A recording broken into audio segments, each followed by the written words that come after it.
فاتحہ.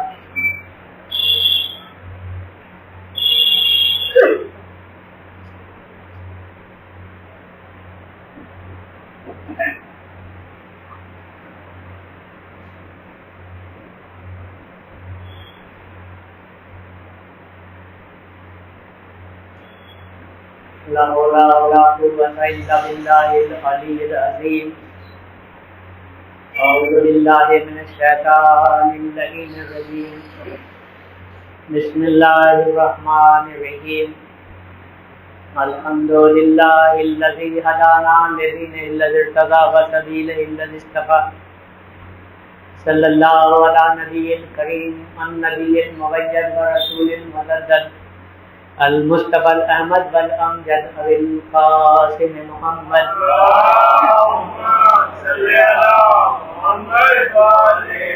أهل بيت سيدنا الطاهرين المعصومين المظلومين ولعنة الله على أعدائهم أجمعين من يومنا هذا إلى قيام يوم الدين.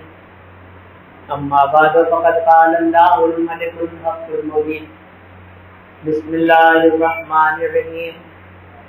يا أيها الذين آمنوا ادخلوا في السلم كافة ولا تتبعوا خطوات الشيطان إنه لكم عدو مبين.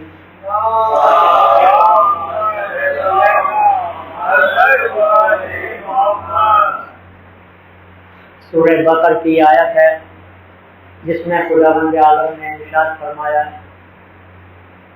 ایمان والوں مکمل طور پر اسلام میں داخل ہو جاؤ، شیطان کے نقش قدم پر نہ چلو، اس لیے کہ وہ کھلا ہوا دشمن ہے. آج آیت کے اوپر تھوڑا سا تبصرہ دیکھیے. آپ آیت کا ترجمہ آپ لوگ سماعت فرما رہے ہیں.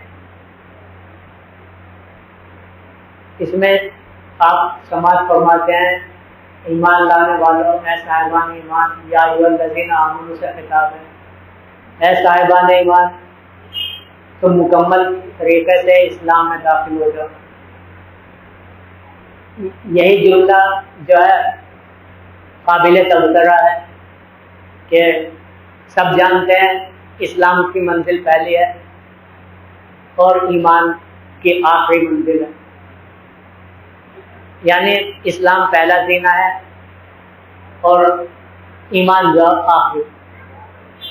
اگر بات یہ ہوتی کہ اے مسلمانوں اچھی طرح پکے مومن بن جاؤ تو بات سمجھ میں آتی. اس لیے پہلے مسلمان ہوتا ہے، اس کے بعد وہ عمل کرتا ہے اور جب جا کے وہ آخری منزل میں ایمان کی منزل میں پہنچتا ہے. یعنی پہلے اسلام ہوتا ہے اور بعد میں ایمان ہوتا ہے. کبھی کبھی ایسا ہوتا ہے کہ انسان جو ہے مسلمان تو ہوتا ہے مگر مومن نہیں ہوتا ہے. لیکن ایسا نہیں ہو سکتا کہ اس آدمی مومن اور مسلمان نہ ہو، ایسا نہیں ہو سکتا. یعنی مسلمان ہو سکتا ہے مگر مومن نہیں ہو سکتا، مگر مومن اور مسلمان نہ ہو یہ نہیں ہو سکتا ہے.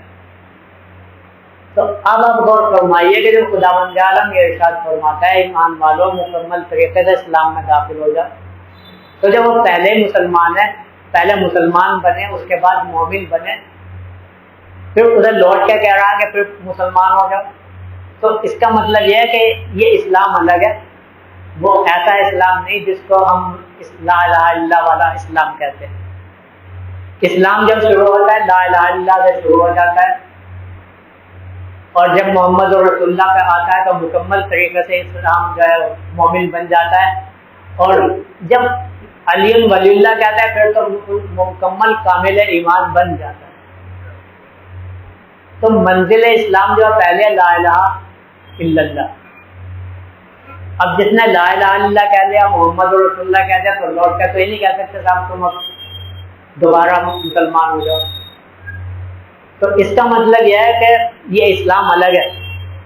یہ وہ اسلام ہے جو جس کو ہم اسلام کہتے ہیں لا الہ الا اللہ والا، وہ بھی پورا کر لیا ہے مومن بھی بن گئے ہیں، یعنی مومن بھی بن گئے ہیں، عمل بھی کر رہے ہیں، لا الہ الا اللہ کا کلمہ بھی پڑھ لیا ہے اور مسلمان بن گئے، لیکن یہ ایسا اسلام ہے کہ جو اس سے بہت بلند ہے.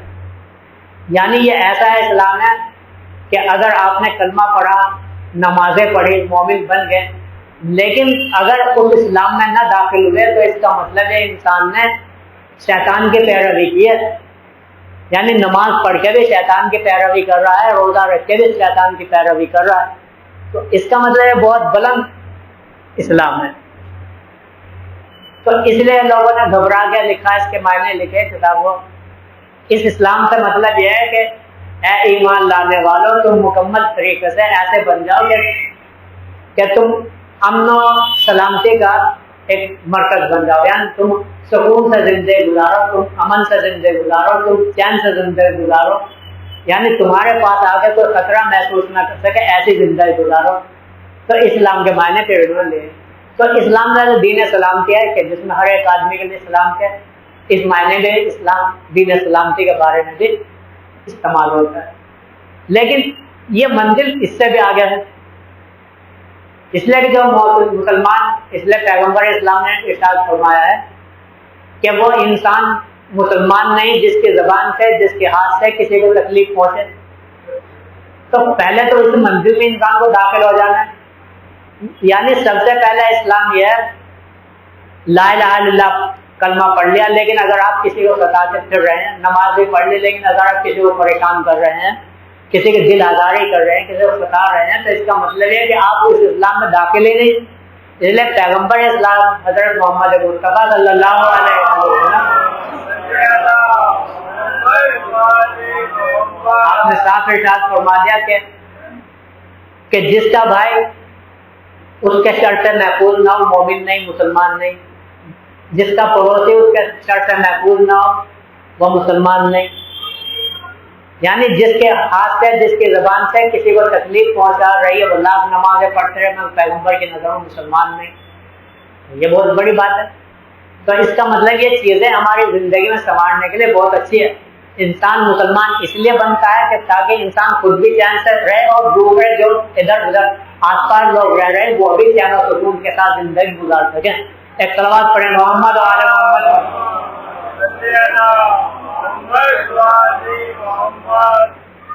تو اب بہرحال یہ بات تو بڑی ایسی پریشان ہو گئی کہ صاحب ایمان بھی ہے، پہلے اسلام بھی لے آئے، اس کے بعد کہہ رہے ہیں کہ صاحب مکمل طریقے سے اسلام میں داخل ہو جائے. تو اب ایسی تفسیروں کو جو حل کرتے ہیں کہ محمد و آل محمد علیہ السلام حل کرتے ہیں. حضرت امام محمد باقر علیہ السلام فرماتے ہیں کہ اس اسلام میں داخل ہونے کا مطلب یہ پھر ولایت ہے نا، کہ ہماری ولایت میں، ہماری حکومت میں، ہماری محبت میں داخل ہو جاؤ تو تمہارے ایمان بھی قبول ہے، تمہارا اسلام بھی قبول ہے، تمہارا عمل بھی قبول ہے، سب کچھ قبول ہے. ایک صلوات پڑھیں محمد و آل محمد.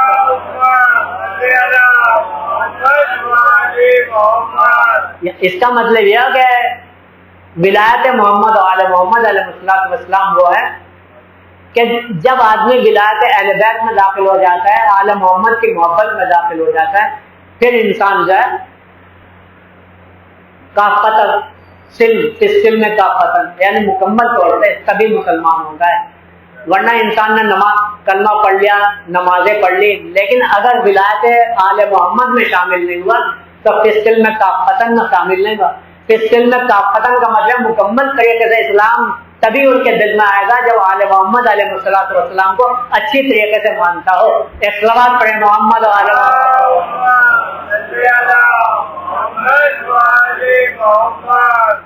تو آپ دیکھتے ہیں اسی لیے پیغمبر اسلام نے اپنے اہل بیت کی مثال جو دی ہے وہ کشتے نجات سے دی ہے. یعنی انسان کو اگر مکمل سکون مل سکتا ہے تو کشتی آل محمد میں ملے گا. اور پیغمبر اسلام نے فرمایا مسئلہ اہل بیت کا مسئلہ سفینہ نوح، کہ میرے اہل بیت کی مثال سفینہ نوح جیسی ہے. یعنی میرے اہل بیت کی مثال کشتی نوح کی طریقے سے. کشتی نوح کا کیا مطلب؟ کشتی نوح کا مطلب یہ ہے کہ جب سب میں عذاب آ رہا تھا کوئی بچانے والا ہی نہیں تھا، اگر بچتا انسان تو صرف کشتی میں بچے گا، باقی کہیں نہیں بچے گا. اگر کچے کو چھوڑ کر ان کا بیٹا بھی الگ ہو جائے تو ڈوب جائے گا، وہ نجات نہیں پائے گا۔ ایک سلوات پڑھے محمد و آل محمد پر۔ تو اس لیے آل محمد کی مثال کشتی نوح سے دی گئی ہے، تاکہ اگر اس میں کوئی آدمی کتنا بھی کہے کہ میں بہت چاہنے والا ہوں نبی کا، بڑا میرا قریبی رشتہ ہے، یا بڑی مطلب یہ میں ان کی چاہنے والی ہوں اور بڑے میں مطلب اچھے میں ان کی بیوی ہوں، لیکن پیغمبر نے یہ سب کچھ چھوڑ دیا۔ پیغمبر نے فرمایا کہ دیکھو میرے اہل بیت کی مثال کشتی نوح کی ہے، جو اس میں بیٹھے گا وہی نجات پائے گا، جو اس کشتی سے الگ ہوگا چاہے صحابی ہو چاہے بیوی ہو، جو بھی ہوگا ڈوب کے تو مر جائے گا مگر کبھی نجات نہیں پا سکے گا۔ ایک صلوات پڑھے محمد و آل محمد پر۔ اور کشتی نوح دیکھے کتنی عظیم کشتی تھے، ایسا نہیں تھا کہ نوح نے کشتی بنا لی، خود بیٹھے نہ بیٹھے سب کو بٹھا لیا اور جاؤ تم چلے جاؤ نجات پر، بلکہ جناب نوح خود اسی کشتی کے سوار تھے۔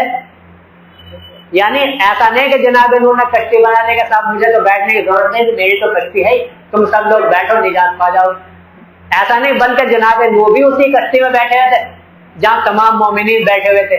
اسی طرح پیغمبر اسلام حضرت محمد مصطفیٰ صلی اللہ علیہ وآلہ وسلم نے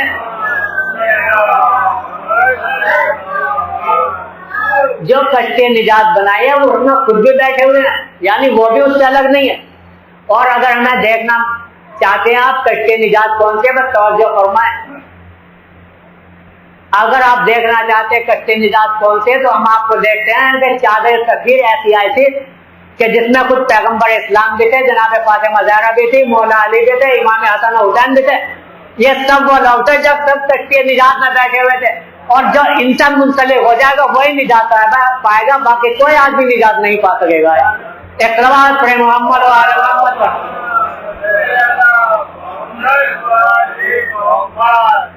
تو ان سے الگ ہو کر نماز پڑھے وہ بیکار، روزہ رکھے وہ بیکار، اور قرآن یہ کہتا یا ایھا الذین آمنوا ادخلوا فی السلم کافۃ، اے ایمان لانے والوں مکمل طور پہ اسلام میں داخل ہو جاؤ، یعنی مکمل طور پر آل محمد کے چاہنے والے ہو جاؤ، ولا تتبعوا خطوات الشیطان، شیطان کے نقش قدم پر نہ چلو۔ اس کا مطلب یہ ہے کہ جو آل محمد کو نہیں مانتا وہ شیطان کی پیروی کرتا ہے، رحمان کی پیروی نہیں کرتا ہے۔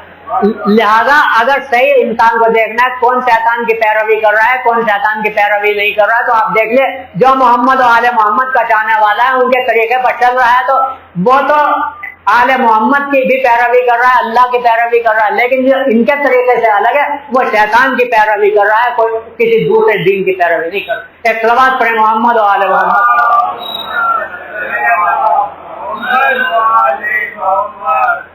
تو شیطان کے پیروی انسان تبھی کرتا ہے جب وہ آل محمد کا دامن چھوڑ دیتا ہے۔ آل محمد علیہ السلام کا دامن چھوڑ کے اب جس کا بھی دامن پکڑ کے چلو گے، جس کی پیروی کرو گے، تو شیطان کی تو پیروی ہو سکتی ہے مگر آل محمد کی اللہ کی پیروی نہیں ہو سکتی۔ ایک صلوات پڑھیں محمد و آل محمد۔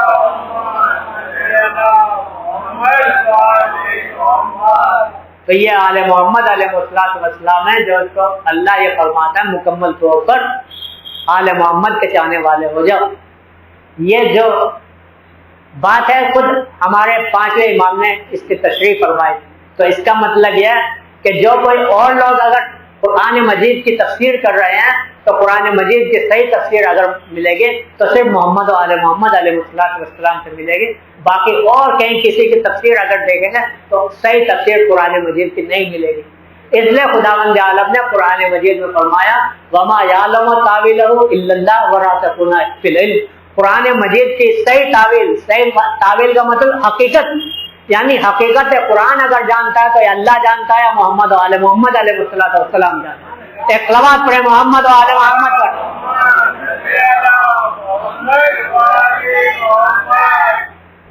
یعنی تعویل کا مطلب ایسا نہیں کہ صاحب جیسے ہمیں کوئی خواب دکھ گیا اور کیا ہوگا صاحب اس کی تعویل بتا دیے، وہ تعبیر ہوتی ہے۔ جو خواب میں آپ پوچھتے ہیں اس کی تعبیر بتائیے، اور تعبیر ہے، تعبیر کا مطلب یہ ہوتا ہے کہ بات صحیح بھی ہو سکتی ہے بات غلط بھی ہو سکتی ہے۔ مطلب آپ نے کوئی خواب دیکھا، کسی مولانا نے پوچھا بھائی اس کی تعبیر کیا، تو اس نے بتا دیا بھائی یہ ہو سکتا ہے، اب ہو سکتا ہے یقینی طور پر نہیں آتا ہوگا، تو اس لیے جناب یوسف نے فرمایا کہ میں تمہیں تعویل خواب بتاؤں گا, تعبیر نہیں بتاؤں گا. تو لوگ پوچھنے لگے تعبیر کا کیا مطلب؟ تو آپ نے فرمایا, جناب یوسف نے فرمایا, تعبیر کا مطلب یہ ہے کہ جو آپ کو کائن لوگ تعبیر دیں گے وہ صحیح بھی ہو سکتی ہے, غلط بھی ہو سکتی ہے, ان کی کوئی گارنٹی نہیں, لیکن میں جو بات بتاؤں گا تعویل بتاؤں گا, تعبیر نہیں بتاؤں گا. تعبیر کا مطلب یہ ہے کہ جو کچھ میرے زبان سے نکلے گا بالکل یقینی طور پر ہو کے رہے گا. تو اگر کسی کو جناب یوسف نے کہہ دیا کہ تو بادشاہ کا ساقی بنے گا تو ساقی بن گیا, کسی کو کہہ دیا تو پھانسی دے گا تو پھانسی ہو پائے, کوئی اس کو بچا نہیں پایا. اس لیے آل محمد علیہ السلام فرماتے وما یعلم تاویلہ الا اللہ وراسخون فی العلم. قرآن مجید کی تعویل اللہ جانتا ہے یا راسخون فی العلم جانتے ہیں, یعنی اللہ کو چھوڑ کر قرآن کو تسلیم کرو, قرآن کو مانو, تب قرآن ہاتھ نہیں لگے گا. یعنی اللہ کو چھوڑ کر اگر قرآن کو سمجھنا چاہو گے تب قرآن سمجھ میں نہیں آئے گا, اگر آل محمد کو چھوڑ کر سمجھنا چاہو گے تب بھی قرآن مجید سمجھا نہیں جا سکے گا. ایک کلمات پڑھے محمد و آل محمد پر. تو مکمل طور پر اگر قرآن سمجھتے ہیں, قرآن سمجھنا ہے تو آل محمد کو سمجھے, اللہ تو ہاتھ نہیں لگے گا.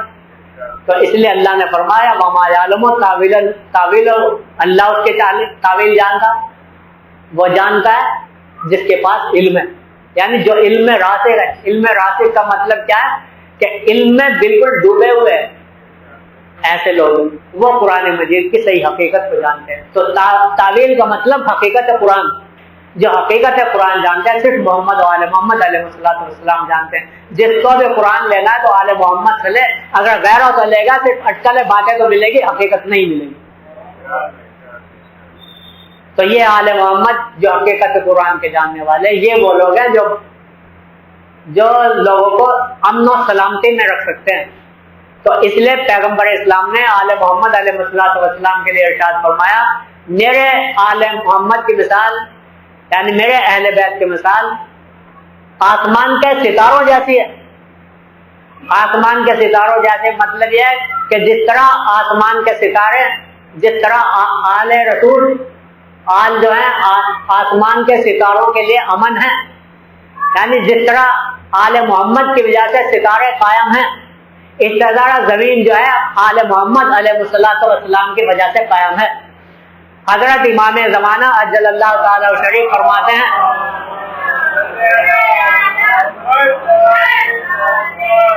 کہ ہم تمہارے لیے امن ہیں اگر ہم تمہاری نگہداشت کرنا چھوڑ دیں, یعنی امام زمانہ کا فکر ہے کہ ہم تمہاری دیکھ بھال کرنا چھوڑ دیں, تمہاری نگہداشت نہ کرے, تمہاری حفاظت نہ کرے, تو زمانہ تم کو پیس ڈالے. تو اس کا مطلب یہ ہم جو زندہ ہے محمد و آل محمد خصوصی طور پر باب امام علیہ السلام کی وجہ سے زندہ ہے.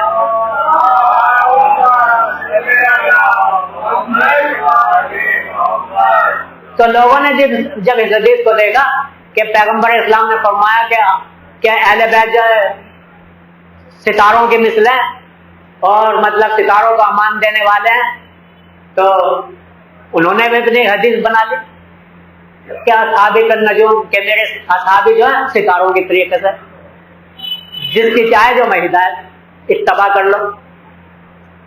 مگر کیا ستارے بھی کئی طریقے کے ہوتے ہیں, کچھ ستارے نیک ہوتے ہیں, کچھ ستارے نیک ہوتے ہیں. ہو سکتا ہے جو نیک ستاروں میں اگر وہ ہو تو ہو, لیکن نیک ستاروں میں تو صرف محمد و آل محمد علیہ السلام ہے, باقی کوئی نہیں. ایک صلوات پڑھے محمد و آل محمد.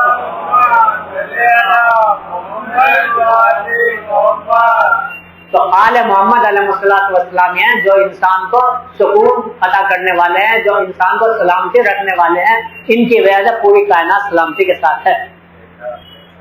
تو جس طرح سب کو ملا کے پیغمبر اسلام نے فرمایا کہ میرے اہل بیت کی مثال کشتی نوح جیسی ہے, یعنی مکمل اہل بیت کو کشتی نجات فرمایا. تو اسی طرح حضرت امام حسین علیہ السلام کے لیے ارشاد فرمایا صلوات پڑھے محمد و آل محمد.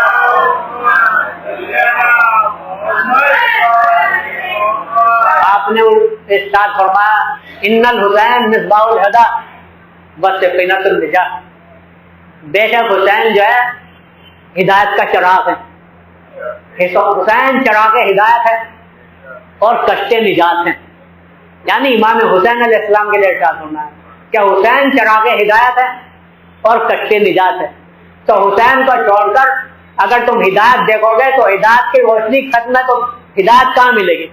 یعنی اگر حسین کو چھوڑ کر ہدایت چاہو گے تو ہدایت نہیں ملے گی، اس لیے چراغ ہدایت حسین ہے اور کشتے نجات حسین ہے. یعنی نجات بھی امام حسین علیہ السلام کے ذریعے ملے گی، ہدایت بھی امام حسین علیہ السلام کے ذریعے ملے گی. آج جو مجلسیں ہوتی ہیں یہ امام حسین علیہ السلام کے کشتے نجات ہے. جو اس میں آ جاتا ہے ہم سمجھتے ہیں کشتی میں بیٹھا ہوا ہے، جو اس سے باہر ہے تو ہم سمجھتا ہے کشتے نجات سے باہر ہے. ایک سلوات پڑھے محمد اور آل محمد پڑھے. تو یہ وہ لوگ ہیں جن کی وجہ سے ہدایت روشن ہے، انہی کی وجہ سے نجات بھی ہے اور ان کی وجہ سے ہدایت بھی ہے. اور یہی وجہ ہے جو حقیقت میں آل محمد کا چاہنے والا ہو گیا، جس کے دل میں بھی ذرا بھی آل محمد کی محبت ہو گئی، وہ کبھی بھی آل محمد کو چھوڑ کر جانے کے لیے تیار نہیں ہوا. یعنی کسی بھی طریقے سے جس کے دل میں ذرا بھی محبت آل محمد ہو گئی، جس کے دل میں بھی ذرا سے بھی آل محمد کی محبت ہو گئی، اس نے دنیا کی مصیبتیں اٹھائیں مگر کبھی بھی آل محمد کا دروازہ چھوڑ کے جانے کے لیے تیار نہیں ہوا. یعنی یہاں تک کہ وہ غلام بھی تھا تو وہ بھی چاہتا تھا کہ غلامی میں زندگی گزارے مگر آل محمد کا دروازہ نہ چھوڑے. یعنی ہم نے دیکھا دوسرے لوگوں کی جو غلامی میں رہے، ہمیشہ غلام کی کوشش رہی کہ کسی طریقے سے یہ آقا آزاد کر دے تو میں آزادی کے ساتھ زندگی گزاروں. یہ لیکن آل محمد علیہ السلام وہ ہیں کہ جن کے پاس اگر قمبر آ گیا وہ جانے کے لیے تیار نہیں، فضا آ گئی وہ جانے کے لیے تیار نہیں، ام ایمن بڑھاپے میں آ گئی وہ جانے کے لیے تیار نہیں ہوتے. تو یہ ہوتے جب سمجھتے تھے کہ آل محمد کی حقیقت ہے کہ اگر ان کو چھوڑ رہے ہوگے تو نجات سے بے بہرا ہو جاؤ گے، کہیں بھی دامن میں جگہ نہیں ملے گی. تو اسی طریقے سے ہمیں ایک دکھتا ہے ایک بی بی تھے جناب شیری، وہ امام حسین علیہ السلام کے جو بیوی تھے جناب شہربانو، ان کے ساتھ آئے تھے. تو جناب امام حسین علیہ السلام کی کنیزی میں رہی. حالانکہ امام حسین علیہ السلام نے ان کو آزاد کر دیا کہ مجھے کنیزوں کی ضرورت نہیں ہے. امام نے بالکل آزاد کر دیا مگر بالکل جانے کے لیے تیار نہیں ہوئی. یعنی امام فرما رہے تم چلے جاؤ مگر جانے کے لیے تیار نہیں. جب امام کے مطلب وہ کہنے لگے جس طرح رکھو میں رہنا چاہتی ہوں، میں آپ کا دروازہ چھوڑنا نہیں چاہتی ہوں، کسی طرح جانے کے لیے تیار نہیں ہوں. تو آپ اس کو غور سے فرمائیں کہ ایک مرتبہ امام حسین علیہ السلام نے کچھ دن کے بعد فرمایا میں تمہاری شادی کر رہا ہوں. تو امام نے ان کے لائق ایک بہترین لڑکے کو تلاش کیا اور بھائی ان کی شادی کر دی. یعنی شادی میں تو اب جانا ہی ضروری پڑ گیا مگر حقیقت میں وہ جانے کے لیے تیار نہیں ہے. جب شادی میں امام حسین علیہ السلام نے ان کی کر دی جناب شیری کی، تو اب وہ کہنے لگے کچھ دن کے لیے میں آ رہتی ہوں اور میں جب جاؤں گے کہ جب جناب علی اکبر کی شادی ہو جائے گی. جیسے جملہ امام حسین علیہ السلام کے سامنے فرمایا کہ میں جب جاؤں گے جب جناب علی اکبر کی شادی ہو جائے گی، یعنی جناب علی اکبر کی شادی کرنے کے بعد میں آپ کا دروازہ چھوڑوں گی. امام نے فرمایا جیسے جملہ علی اکبر کی شادی کا آیا، امام حسین علیہ السلام کی آنکھوں میں آنسو آ گئے، اس لیے کہ مولا جانتے تھے کہ علی اکبر کی شادی کیسی ہوگی. تو ایک مرتبہ میرے مولا نے فرمایا کہ جب علی اکبر کی بارات جائے گی تو ہم بارات تمہارے گھر جا کر ٹھہرائیں گے. علی اکبر کی جو بارات ہوگی تمہارے گھر جا کر ٹھہرائیں گے، تمہیں اس کی کوئی فکر نہیں کرنی چاہیے. تو جناب شیری خوش ہو گئی کہ ایک وہ وقت آئے گا کہ علی اکبر کی جو شادی ہوگی بارات ہمارے گھر آ کے ٹھہرے گی، تو وہ خوش ہو کر چلے گئی. اب امام حسین علیہ السلام وقت گزرتا رہا اور ادھر شیریں بھی انتظار کرتے رہے کہ ایک وقت آنا چاہیے کہ جس میں علی اکبر کی شادی ہو اور وہ بارات ہمارے گھر آئے. امام حسین علیہ السلام نے ایک وقت بھی دیا، معین کر دیا کہ دیکھو فلاں تاریخ میں تمہارے گھر آئیں گے. روایت میں یہ ہے کہ امام نے فرمایا کہ 27 محرم کو ہم تمہارے گھر آئے گے. 27 محرم کا انتظار کر رہی تھی جناب شیر کہ 27 محرم ہوگی تو علی اکبر کی بارات ہمارے گھر آ کر ٹھہرے گی. عزاداروں لکھا یہ ہے کہ جناب شیر انتظار کرتے کرتے امام نے فرمایا تھا کہ 27 محرم ہوگے اور 61 ہجری ہوگا، اس میں علی اکبر کی جو بارات آئے گی اس میں تمہارے گھر آ کر ٹھہریں گے. تو 27 محرم آنے والے تھے, 61 ہجری آ گئے تھے. شیریں کو بڑا فکر تھی اس بات کی کہ کسی طریقے سے وہ بارات ہمارے گھر آ جائے. اب جب 27 محرم کو آنے کا موقع آیا, 27 محرم آ گئی, تو ایک مرتبہ شیریں نے کہا اپنے شوہر سے کہ آج میرے اکبر کی بارات آنے والی ہے, تم جا کر دیکھو, آس پاس معلوم کرو کہ کہیں کوئی قافلہ رکا ہو تو نہیں, انہیں لے کر گھر آنا. اب وہ شیریں کا شوہر نکلا, گھر سے نکلنے کے بعد ادھر ادھر تلاش کر رہا ہے. دیکھا ایک پہاڑ کے دامن میں ایک فوج ٹھہری ہوئی ہے, اور وہ پناہ گاہ کی تلاش میں. اس نے دیکھا فوج ایسی ہے کہ جس میں کچھ بیویاں ہیں جو رسن بستہ ہے, کچھ نیزوں پر سر بلند ہے, اور ایک عجیب عالم ہے جو بیویاں اپنے بالوں سے چہروں کو چھپائے رو رہی ہے. تو ایک مرتبہ یہ تمام منظر دیکھ کر وہ پریشان ہو گیا کہ میری بیوی نے تو یہ کہا تھا کہ قافلہ آئے گا جس میں علی اکبر کی بارات ہوگی, یہاں تو بارات کا کوئی سامان بھی نہیں ہے. تو ایک مرتبہ اس آدمی نے کہنے لگا, جو فوج کا سپہ سالار تھا, وہ کہنے لگا کہ بھائی تمہارا بہت بڑا قلعہ ہے, ہم تمہارے قلعے کے سائے میں رکنا چاہتے ہیں.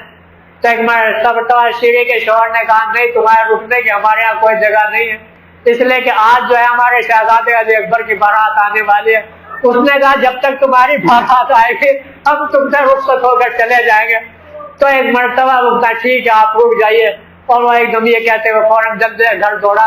دوڑنے کے بعد کہا کہ دیکھو میں نے قافلے کو بڑا تلاش کیا, میں نے امام حسین علیہ السلام کے قافلے کو تلاش کرنا شروع کیا, مگر مجھے یہ قافلہ دکھائی نہیں دیا.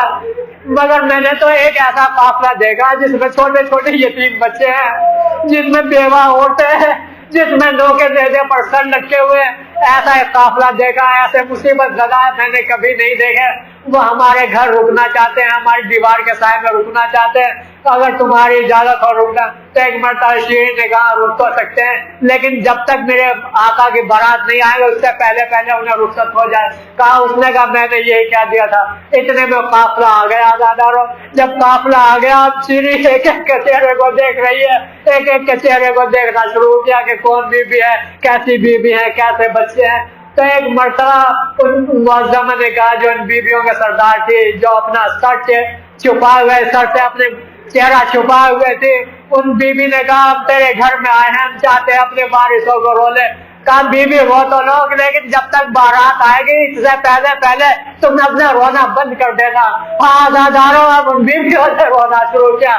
کوئی کہہ رہی تھی ہائے عباس, جیسے عباس کا نام لیا تو ایک مرتبہ شیریں نے کہا یہ نام بنا دینا, یہ نام لے کر نہ رونا.